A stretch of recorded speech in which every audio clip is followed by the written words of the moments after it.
السلام عليكم، اهلا بكم في تقديم مباراة الاسبوع السابع عشر من الدوري السعودي. الدوري بيعود من جديد، بيعود بعد مباراة الكأس، وبيعود كمان مع عودة اللاعبين الدوليين سواء من السعودية او من منتخب استراليا بعد خروج الاثنين من بطولة كأس اسيا. المباراة هتكون بإذن الله بداية من يوم الأحد اللي هو غدا. المباراة الأولى بين الفتح والقادسية. نموذجي داخل المباراة عايز 3 نقاط من نادي القادسية. نادي القادسية اللي بيمر بفترة تخبط كبيرة جدا، خاصة بعد خسارته من نادي اتحاد جدة في ملعبه في الخبر التونسي فتح الجبال، مع اللاعبين المميزين اللي عنده سواء ابراهيم الشناحي او عبد القادر الوصلاطي. عايز يحسب ال3 نقاط سريعا بحيث يحسن مركزه ووضعه في الجدول الدوري السعودي اكتر واكتر. المباراه اللي بعد كده مباراه الفيحاء والهلال. الفيحاء هو الاخر صراحه بيمر باداء سيء جدا الفتره الاخيره.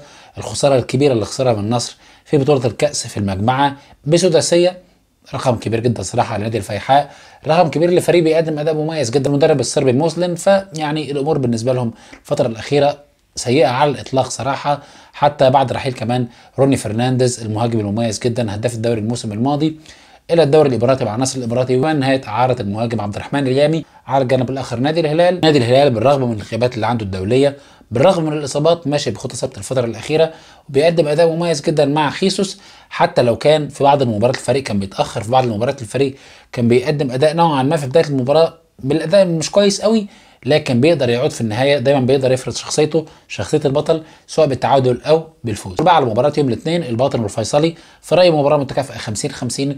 الباطن حاليا مع ثوره مميزه جدا بعد حالات الفوز، بعد تطور اداؤه افضل وافضل خلال الفتره الاخيره. نادي الفيصلي بالرغم من خسارته ضد الهلال، لكن بعض اللاعبين قدموا اداء كويس جدا، سواء اللاعب روجيريو كوتينيو البرازيلي ابرز لاعب الفيصلي هذا الموسم، وبعديه ديجو كالديرون المهاجم الكولومبي، ومعاه كمان لويس جوستافو خط الوسط صانع الالعاب المميز مع خبرات فهد الانصاري وحارس المرمى مصطفى ملائكه. كمان بيدعم الفيصلي في هذه المباراه عوده الظهير الايسر الدولي حمدان الشمراني. بعد كده مباراه النصر واحد، المباراه اللي تايهه اللي احنا بندور لها حتى هذه اللحظه على ملعب، واللي حصل عليها مشاكل كبيره جدا اداريه خلال الفتره الاخيره. شايف النادي النصر مع روي فيتوريا فريق بيقدم اداء كويس، فاز المباراه الاخيره على الفيحاء زي ما قلت 6-0. اداء مميز جدا من عبد الرزاق حمد الله. الفريق في معنويات عاليه جدا، في فنيات عاليه جدا، عايز يفوز في كل المباريات القادمه بحيث يقدر يحاول الفوز بلقب الدوري السعودي قبل نهايه الموسم، ويستغل كمان تعثر الهلال بكره لو تعادل مع الفيحاء، خسر مع الفيحاء، ويقدر يفوز على احد بحيث يقدر يقرب اكتر من صداره الدوري. على الجانب الاخر نادي احد صراحه الفتره الاخيره غير المدرب بتاعه، جايب مدرب تونسي مع تدعيمات كبيره جدا من دوريات شمال افريقيا، سواء حراسه المرمى او الدفاع او خط الوسط او الهجوم.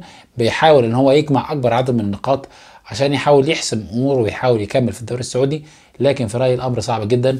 وفي رايي كل التغييرات اللي بتحصل في نادي واحد حاليا كلها تخبطات اداريه بدون اي تخطيط ذكي من البدايه حتى النهايه. كده مباراه الوحده والحزم. الوحده الفتره الاخيره مع احمد حسام ميدو المدرب المصري، مع محمد عواد، مع كابونجو كاسونجو، اسماء مصريه واسماء لعبت في الدوري المصري.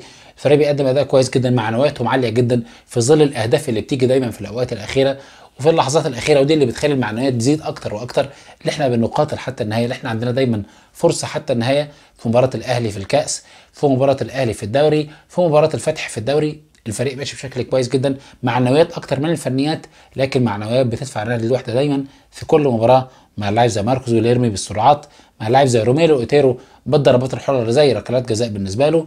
الفريق ماشي بشكل مميز جدا.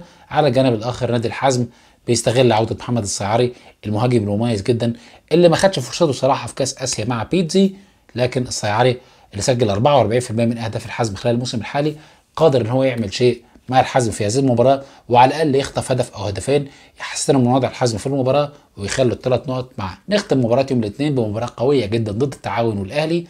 الاهلي الجريح، الاهلي اللي برضه بيمر بفتره تخبط سواء اداريا او فنيا، ضم عناصر جديده حاليا في الدفاع او في خط الوسط زي كلاوديو بايتزا. بيشوف ايه العناصر كمان اللي هيكمل فيها بنهايه الموسم، بيحاول يخلص صفقاته الموجوده، عوده عمر السومه من كاس اسيا، تالق جانيني بتسجيل الاهداف، لكن خساره الكاس برضه امر صعب بالنسبه للنادي الاهلي. هذه المباراه لا تقبل القسمه على اثنين بالنسبه لاولاد ورجال بابلو جويدي في هذه المباراه. عبد الرحمن غريب وعمر السومه اللاعيبه الدوليين الموجودين، محمد العويس اكيد في حراسه المرمى، هيعملوا دفعه كبيره جدا بالنسبه للنادي الاهلي. على الجانب الاخر نادي التعاون بعد الفوز في بطوله الكاس على نادي الشباب بثلاثيه نظيفه تديهم دفعه كبيره جدا ان هم يعملوا اداء كويس ونتيجه كويسه ضد الاهلي في القصيم. وكمان لان مباراه الذهاب حتى التعاون قدم مباراه مميزه جدا على المستوى الدفاعي، وقدر في اول مباراه خلال الموسم الحالي يتعادل مع الاهلي 1-1 في جده. اليوم الاخير والختام يوم الثلاثاء بمباراتين. المباراه الاولى الرائد والاتفاق، مباراه برضو 50-50، الرائد بيقدم اداء كويس والاتفاق بيقدم اداء كويس مع اخوان برناس 50-50. صراحه صعبه المباراه هذه في التوقعات. ختام الاسبوع مع افضل مباراه في الاسبوع في رايي الشخصي، المباراه اللي احنا لازم نوجه عليها كل انظارنا هي مباراه الشباب والاتحاد.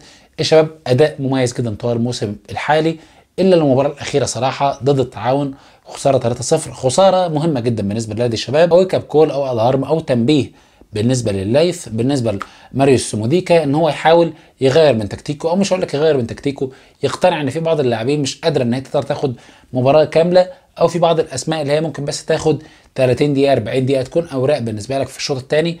ممكن تغير مساله التشكيل، انك تلعب بخمس مدافعين 3-5-2 او 3-6-1.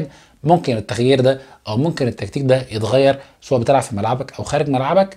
وكمان مع عوده هتان بهابري اعتقد هيدعم بشكل كبير جدا اطراف نادي الشباب في هذه المباراه كده هتكون صعبه بالنسبه لنادي الشباب في جده، في ظل كمان النادي الاتحاد الطرف الثاني صاحب الارض والجمهور. في الجوهره الفريق بيقدم اداء كويس جدا مع سلافان بيليتش، عمل صفقات ممتازه جدا. اي نعم بريجوفيتش المهاجم الصربي مش هيكون حاضر، لكن في جاري رودريجيز، في لاعب مروان داكوستا، في اكتر من عنصر مميز صراحه. مع كمان عوده فهد المولد هتكون مباراه حماسيه، هتكون مباراه كبيره جدا نتوقع فيها اثاره 50-50 في النهايه. بالتالي دي نهايه مباراه الجوله 17 بالنسبه للدوري السعودي. ان شاء الله نشوف متعه، ان شاء الله نشوف كره جميله. معاكم حسن دراز، اعملوا سبسكرايب ولايك وشير طبعا لو عجبتكم الحلقه، وتابعونا دايما في القناه في كل الفيديوهات الجديده. شكرا.